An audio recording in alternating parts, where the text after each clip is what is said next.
زمین بعد از برداشت گندم با همین حد کار گاوهن زده میشه، خاک ورزی میشه، خاک پوسیده بشه و حموض خاک زیاد بشه. این خاکی که این شکلی سیاه هست به خاطر همین هست که هر سال همین کار میشه.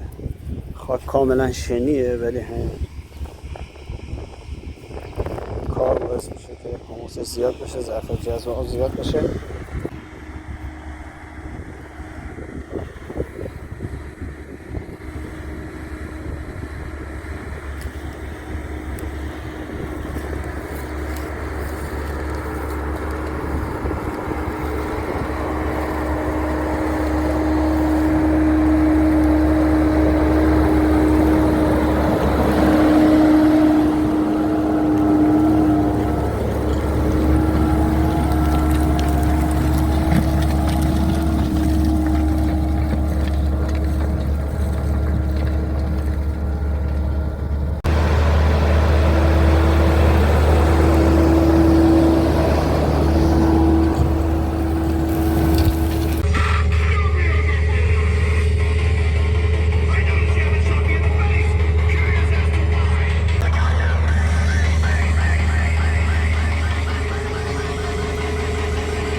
Jetzt?